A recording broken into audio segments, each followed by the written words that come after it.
Hi everybody, welcome to Roadcast. I'm Joe, and today we're going to be taking a look at the Kingston A2000 500GB NVMe drive. Now this is a PCIe Gen 3 drive that boasts read and write speeds of 2200 and 2000 megabits per second respectively, and also has a 350 terabyte written lifespan. Now this drive supports a full security suite full of encryption if you're into that sort of thing, and you should be into that sort of thing, as well as comes in 250 gigabyte and a 1 terabyte capacity if you need more or less storage. Now installing this drive was super simple because it is an NVMe drive and requires zero additional power or data cables. Running the Crystal Info benchmark on this drive showed that the drive performed on par with the specs of the drive. File transfers with the drive were consistent and showed no big drops in performance after the initial burst, which is an issue that you can have with budget NVMe drives.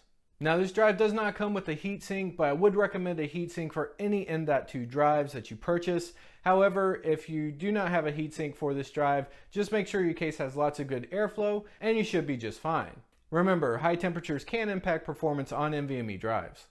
Now I think this is a great drive for the price. While it's not the fastest drive on the market, it's also not the slowest, and coming in sub $70 really puts it right in the middle of the price to performance value ratio.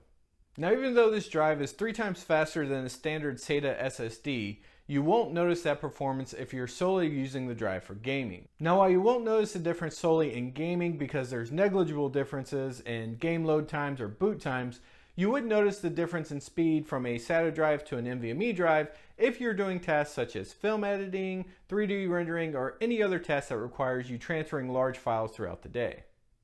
Now that being said, I would recommend this drive for anyone who just wanted to get rid of all the extra SATA cables and extra connections in their drive to have a nice clean build and a better overall aesthetic, us gamers included. I'm Joe, and thank you for watching my impressions of the Kingston A2000 NVMe drive on Roadcast. If you want more real-world impressions on PC gaming products, be sure to visit Roadcast for all your PC needs.